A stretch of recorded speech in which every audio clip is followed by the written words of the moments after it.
If you're a parent and you're involved in methamphetamine, and my dad was confronted for it when my father was running Lone Star Casting, he was confronted by his employees, me, and about 20 other people in a living room where he sat on his recliner.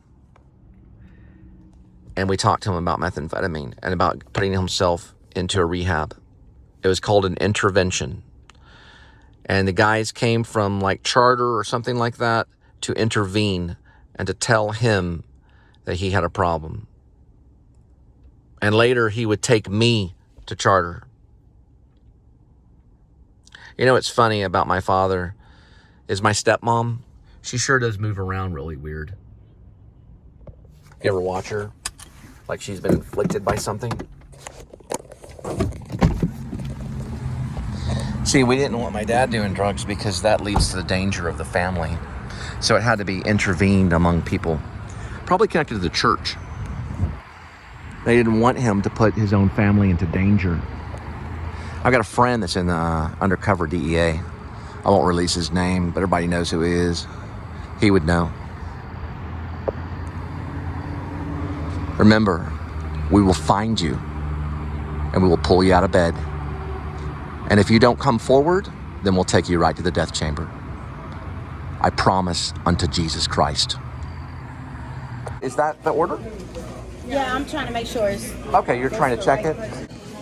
Yep, you have a good... So my father's name is William James Spivey, who has locked me up several times throughout my life to make sure I did everything by the numbers, that every word I said was perfectly clear, and my behavior was completely sane at all times, or he'd have me locked up. Until finally, we had to go to court over it. Now, my father did methamphetamine in the 80s. He did what's known as crank and speed. And he knew a lot of the dealers. And see, when I left my father, I left his mansion at the age of 15. William James Spivey is his name. He lives in Keller, Texas, off a road that sounds like Peniculus. It sounds like Peniculus. But that's where he lives. I don't know if he's listed. But his mother, who was my grandmother, is a big Baptist. And he used to smoke pot all the time. He'd be smoking pot all the time in the 60s and the 70s. He used to wear a wig to school, so he was a big wig. He became a millionaire in the 80s. And I left at 15 and went to Pascal High School, and that's where I met Channing Freelove, who was probably my wife, because she was a friend, and she always promised to be a friend. She even got involved with another relationship that I was in with Jennifer Quarles, just so she could still be my friend. And everyone knows that that night, I could have been with them. She died right before her birthday, I think late October. I want to say October 30th or something like that. And I could be wrong about the birthday. If I am, I'm sorry. I'd have to look on the gravestone, because I plan on doing a vlog about this eventually on her gravestone. I don't really want to, but I may have to. And if I would have been with them that night, I don't know what I would have done, but I would have wanted to live. But that's how evil these people are. That's why I don't like Quentin Tarantino. And that's why I walked out of Pulp Fiction, because it mimicked some of that. And I know Quentin Tarantino knows who I am. I know he knows. I know he knew who I was when he wrote Pulp Fiction. And when he created Reservoir Dogs, I know he knows who I am. Or he knows what I'm, a person that I'm like.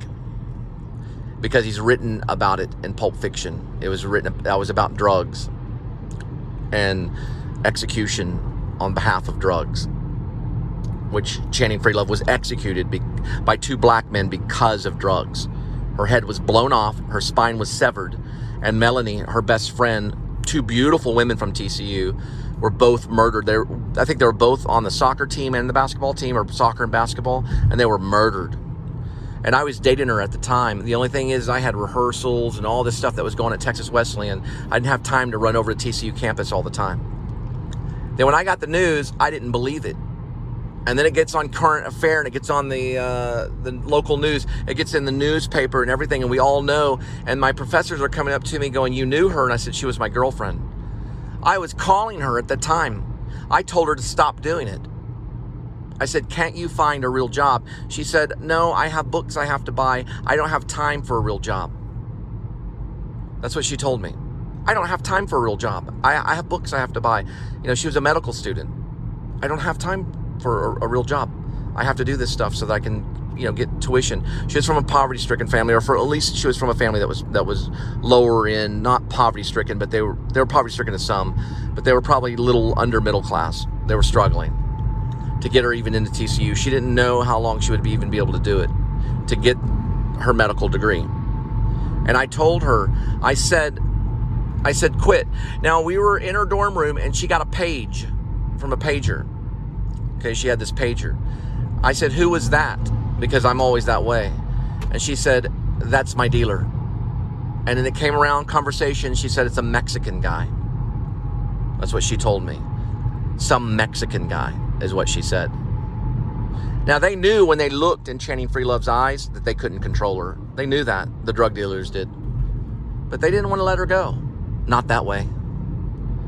They wanted to let her go their way.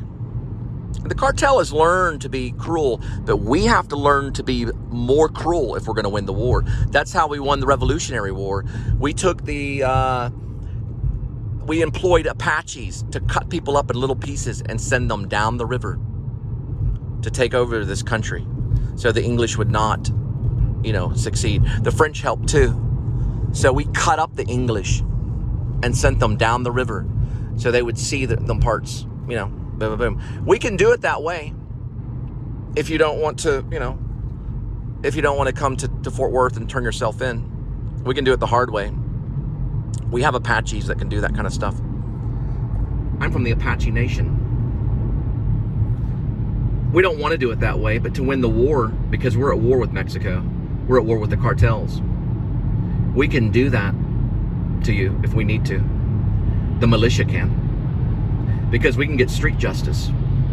Since Biden's so lazy and Trump is so full of pride, we can have our own street justice if we want to.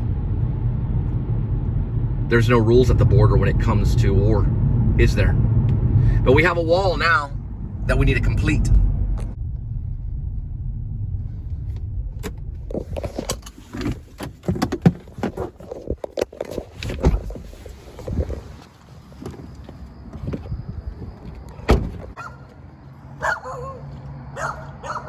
Trunk open.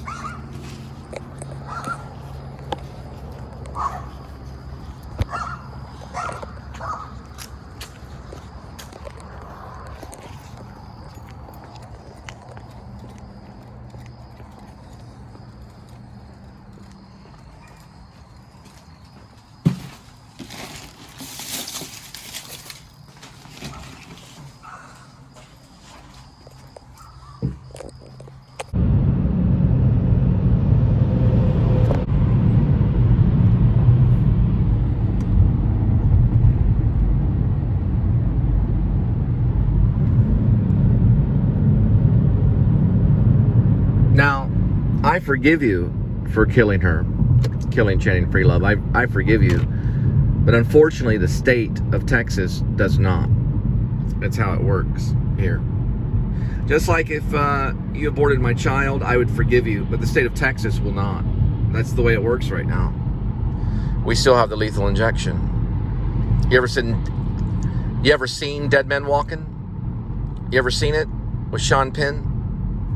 Look what that man went through to the very end for murdering a man and woman for trespassing on someone's property that he even owned because he said he was on too much LSD and whiskey or whatever he was on. Pot, marijuana, whatever, trailer trash.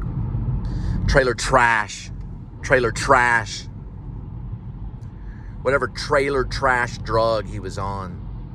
Because see, trailer trash which is what my dad is, they smoke weed and do drugs. So my dad's trailer trash. He had to do certain things to get that mansion and to be a millionaire. Or when he was, he's no longer that. He's trailer trash. They have to do that kind of stuff. Trailer trash is the type that sits around and smokes. Watch out, vehicle on shoulder ahead. Yeah, we know about the vehicle. There we go. Trailer trash is the type of person that sits around and smokes marijuana all day. And they're trailer trash. And then they get drunk, and then they do pills, and then they get speed. That's all trailer trash. You know who was around all that trailer trash a big part of his life? Vinnie Paul and Dimebag Darrell. But they used music to try to get away from it. Just like Eminem would have been, he would have fallen into being what's known as trailer trash. But they found something called music. And they said, forget them, forget all the murders that were going on all around me over drugs and whatever. Forget all that. I'm just going to play my music. And I could go down that route. I don't have to be commander-in-chief. But you know what? If I wanted to be, look at my face. If I wanted to be, I could be the president of the United States. Anybody could be. Barack Obama did it. And that's all he ever wanted. And he went through the whole 8 years. Good job. He wanted it. And if I want it to get justice, I certainly could. I certainly could if I wanted to get justice. Because we need to go to war with the cartel. Because they've gone too far. And listen, if we're going to keep this country, we're going to have to go to war with them. And we got guys that can do it. Have you ever watched Zero Dark 30? It's a Catherine Bigelow. It's a Catherine Bigelow movie. Yeah, she made that movie to show the power of what we can do if we wanted to extract someone that's in prison or extract someone that's in an enemy prison. We go to Russia and get that guy that's behind the glass cage, that's a reporter, the innocent guy that they called a spy. We can go in there with the Navy SEALs and probably we might could get him if they use enough juggernaut suits and the right kind of helicopter that can't be detected. They probably could if they wanted to, if they absolutely had to, or if they were commanded to. They could go in there and get him. And in the same process, take out Putin if they wanted to.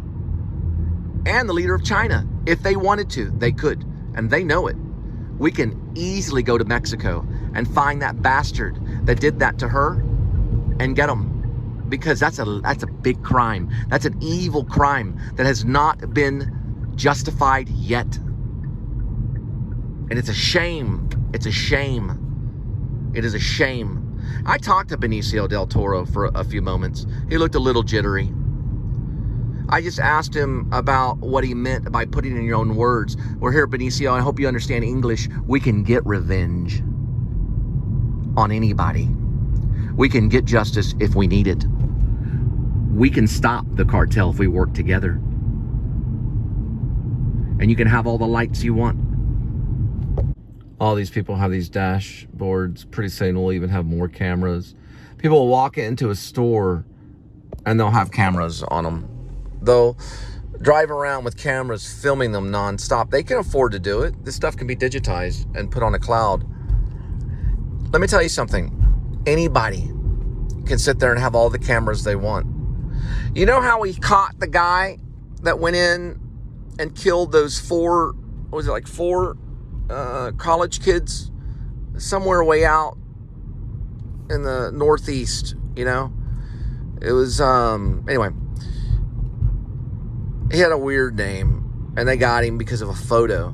One of the kids that was hiding, or one of the kids, or one of the students that was going to that university, and he was, the guy that killed him was a law student. He was studying law. It was like a Ted Bundy kind of thing. He went in, he stabbed him with a United States Marine Corps knife, as a boot knife. And then all of a sudden, he missed a person. He didn't get all of them. And they saw his face. I think he was wearing a mask or something. And he left, and the guy just took one photo with his iPhone or whatever kind of phone it was. One photo. He took one photo. That car was captured out of that one photo. So we knew the car. And then a cop had pulled him over like on the highway. And that was related to that photo because of that car. And the guy was with his dad. He was with his father when he got pulled over. He looked a little kind of jittery, maybe. I don't know that guy's fate. But he did that because of power. There's New York City right there. That's Empire State right there. New York City in a Mercedes tinted window. Powers. Big old Empire power. Because he wanted power. That would have gave him power. But he was sloppy. He left his knife. Or he didn't leave the knife. He left the sheath. Because he panicked. Because there were more people there than he thought. Because he heard people moving around after the murder happened. And he was just swiftly going to go in there and kill 4 people with a hunting knife, a Marine Corps hunting knife. Pretty smart. Yeah, because he could pin it on military. It was a military knife that he used. What a weirdo. You know, that's how the law system is. You can see how corrupt they are. What a weirdo. But it was on the news, and they got him. It took a long time, but they found him a lot of different methods of criminal science investigation, or what they call forensic science. We can do all that even today. Linda and I were making a show called Glorious Glowhens, which is about the study of forensic science, even on a supernatural level. But who cares, you know? Because that's what Lynch does. Lynch studies it on a supernatural or an otherworldly level. But there's some investigation stuff in his stuff. People want murderers to be found. They want to solve the problem. And they're demons. And they hide in Mexico in these little caves where they worship you know who. All my police are Irish. I'm from Irish descent. And English. I got a little bit of Apache. I don't mind some of the Native American police either, but they're mostly Irish and English. I believe, if I'm not mistaken, some of the men that went in there and got Osama bin Laden. Obama sent them, but Osama bin Laden, it happens a lot. Osama bin Laden were probably Irish and English descent. Maybe just a touch Apache. You know what they were doing before they landed their stealth helicopter? They were planning what they were going to do when they got back to America. A lot of them went by Taco Bell and got something to eat afterwards. They were planning what they were going to do when they got back home, because they're all millionaires. They were paid justly for risking their life. And if they would have got caught, all their heads would have been ripped off. But they all made it back. They love to do this stuff. They love it. They live for it. My friend Foster Harrington, a Jewish man, my best friend, he lived for it. He lived for it. He loved the idea of it. He asked me if I wanted to be a Navy SEAL. I told him I don't know what that is. And we were swimming in his backyard pool. Navy SEALs, they're in the Navy. They do extraction and assassination stuff. They're the best in the world, he said. He ended up a Marine. A United States Marine. He never made sniper, but he made sergeant. And he's dead. He would have loved to do it. He would have laughed about it. That's how he was. He laughed at the face of death. That's what he lived for. He lived to go on those kinds of missions. We went on them all the time when we were kids. All the time. He was right beside me all the time. We'd climb the trees together. I've written about it in a book that I wrote called Catnappers. It's a good book. It's better than Stephen King's The Body. Let me tell you something. We lived to do that stuff. We would crawl out of our windows. We did not want to bother the bloodhounds. My stepdad had bloodhounds. So we would crawl past the bloodhounds, make it to the tree, climb up the tree, and we would basically lift ourselves up over this area, this thing of the tree, and then we would grab part of the tree and we would fall down from the tree. And the tree arms would bend and we would fall down on the other side of the fence. And then we would go off on our mission. And it was usually to either get to the park without being seen. Sometimes we'd throw eggs if we were with Scro, or we had toilet paper. Usually not, because we get in trouble with the police on that, but sometimes we'd have to clean it up.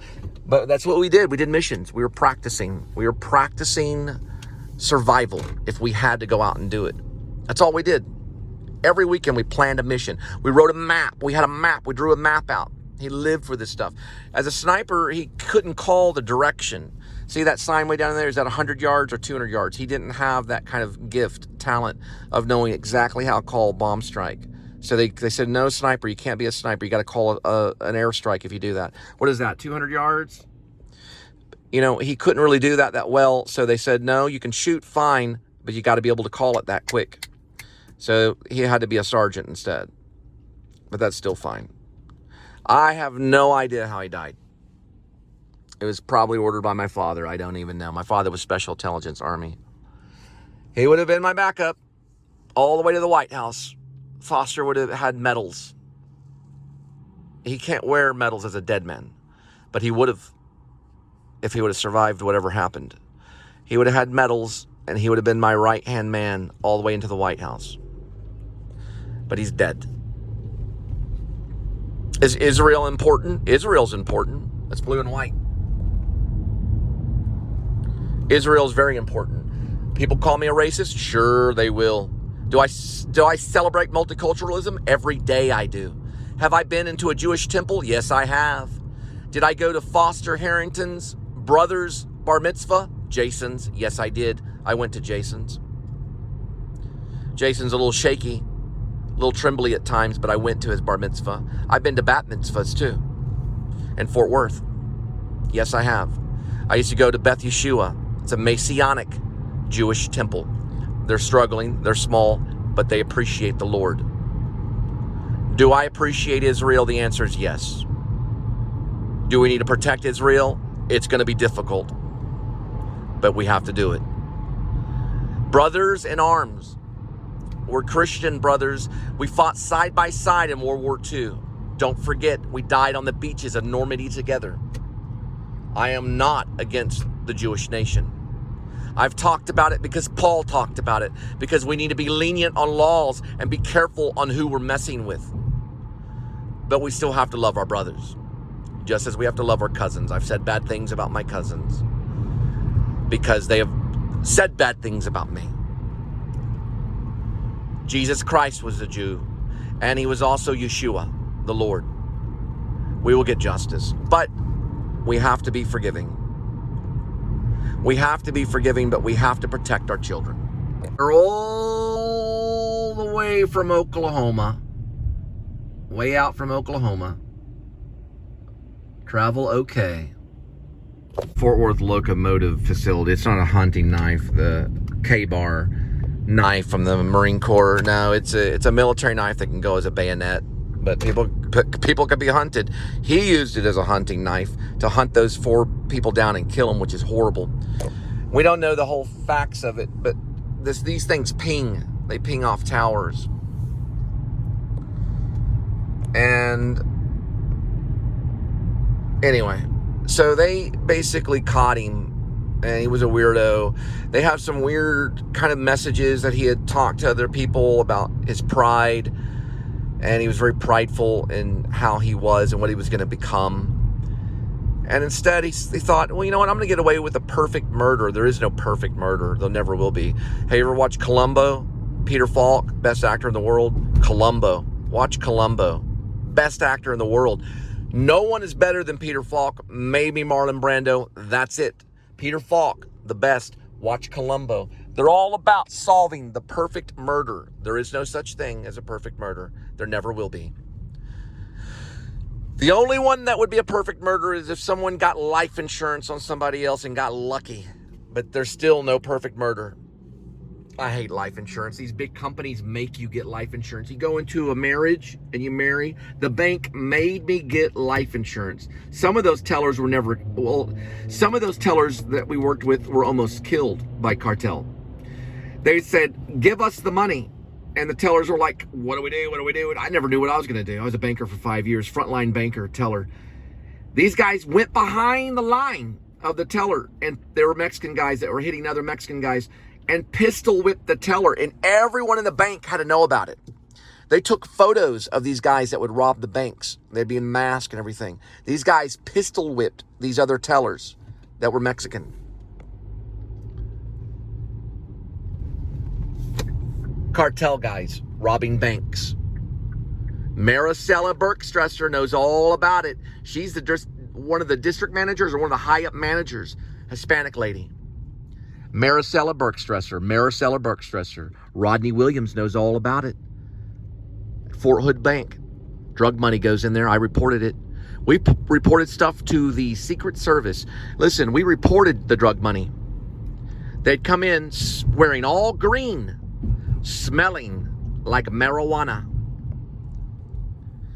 Maricela Bergstresser knows all about it, and so does Michael Clubb, the HR guy, and so does Rodney Williams, who no longer works for that bank. He's a black man that used to work for the Dallas region of that bank. If he still works for it, I'm surprised, because he moves around a lot from bank to bank. He counted $5 million in a Las Vegas transaction. Him and about a few guys. I have no idea who their names were. But I know that he told me about it in person. $5 million, counted it in person, coming out of Vegas, Las Vegas. And they sealed it all and put it in the bank, because Vegas has their own banks. That's probably why he got hired the Fort Hood Bank, which is known as First Convenience Bank. I watch all the Ozarks. I know what's going on. Let me tell you something. If y'all know about it, or you can find it or help me, I'll strike a deal with you. I'll give you life in prison only. I worked for that bank for a purpose. God had sent me on a mission. I talked about God quite a bit, didn't I? Yeah, you're gonna get a lawyer. Because let me tell you something. I know that both of you are up to no good. That's Rodney Williams and Maricela Bergstresser. And I know the cartel is connected to that bank, because you sent all the bank through Western Union. You sent tons of the money through Western Union. And also you worked with a company called ATI. American Transfer something with an I. Have you ever seen their stations? Do they look like Western Unions? No. That's drug money and mule money that's going from Texas to Mexico. And then to First Convenience Bank. Right through the Irving branch of MacArthur Boulevard. Right down the street from MacArthur Boulevard Baptist. Josh Smith, who moved away to Georgia. I would step forward. Nobody has what you feel. Nobody has what you have but you. Step forward. Because I have names and I know faces. And I bet a lot of money that you know something about it. Here are some of the names of the bandits that robbed the bank. Some of the criminals that robbed the bank. The flu mask robber. The mole bandit. Right? It goes on and on and on all day long. All these different people robbing the bank. Remember my face. Robbing the bank while we were there. And I'm trying to protect my family. Robbing the bank all day long. 6 in a row. The mole bandit got 6 different branches in a row and got busted off of Cooper Street in Arlington. Didn't she? She also used to work for the bank. Pedro. No, it's not Pedro. What's his name? Yeah, I messed up. It wasn't Pedro. His name's Jose. No. Hang on. I think it's it's the guy at the West Freeway branch. He knows about some of this stuff. He may come forward. His name is... Y'all didn't know who I was when I showed up, did you? She smiled at me. Maricela Bergstresser used to smile at me when she had me alone in the car, which is what the Baptists are against, and told me how she got pregnant, how they took the egg out of her, inseminated, and put it back into her so she could have the child. She told me about it. Is that personal information to tell me? Is that some kind of information that I need to know? Now let me explain something about something else. I want to make sure that you understand everything.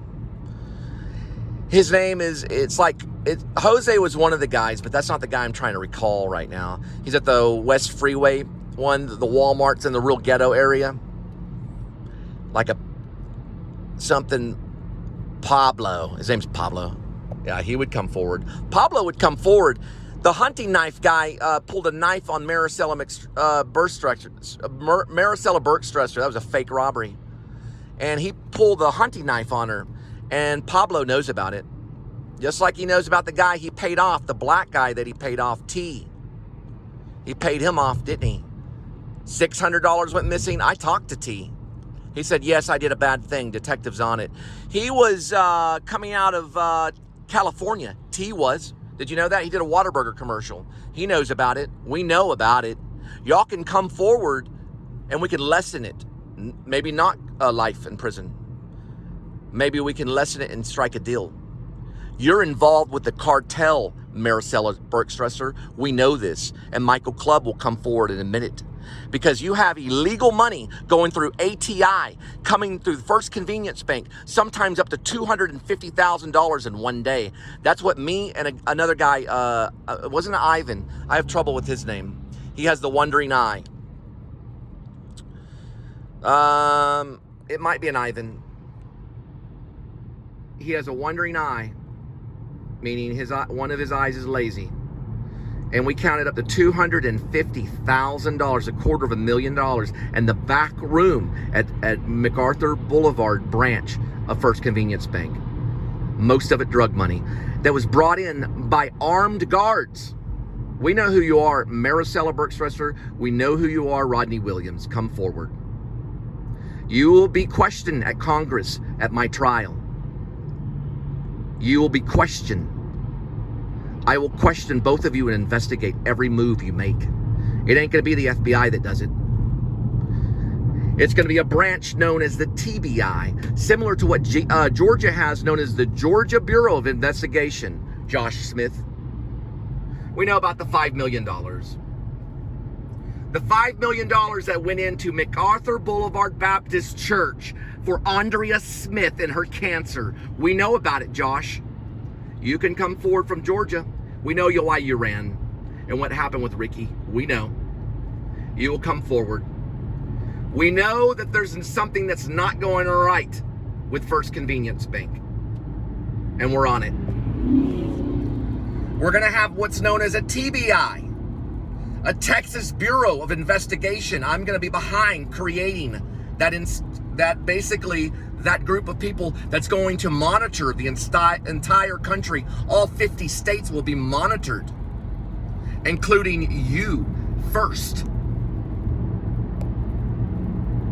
We'll find you and you will do the time. I have names. Sheila better not know about it. She's a genius. Natalie Soto now? Also Natalie Morocco, I can't remember her name, but Natalie Soto, she probably knows a little bit. Does Natalie know? Remember the Wolf team that she ran? Natalie ran. She's no longer with your bank. She knows about it. It's Natalie Soto that would send bills to the Secret Service. Wouldn't she? No, that goes to the Secret Service. Right, because it was a counterfeit 20. We know we're not dumb. We were trained to find these things out. Go check the report that I filed on the smelling marijuana of the money. I smelled marijuana on the money. You smelled it too. The report was filed against the guy. That happened all the time at that branch. And all the punk music that you would like to play, the little punk rap music that you would want to play out loud, and people would question, why is this music being played in front of a Baptist at a church? You're going to prison, Maricela Berkstresser, and you're going to prison, Rodney Williams. Both of you are going to prison under my authority. You understand? Under my authority. You went to the Air Force. The Air Force is corrupt. We all know that. That's why this branch over here is no longer Air Force. This branch over here is Navy. And the Navy do a lot of investigation. They lead the investigation in all of this kind of stuff. Because the military is involved. Because Rodney Williams was part of the Air Force, wasn't he? We know you, Center. We know what you're up to. We're not stupid. You're going to prison. You deserve to because you lied against the American people. You took an oath as a banker and you lied. Then fired me when I sent those reports out, didn't you? You and Michael Clubb. Because of fake complaints. You're going to prison. That's prison time, Maricela. You studied criminology. Prepare. Hey, orange is the new black, lady.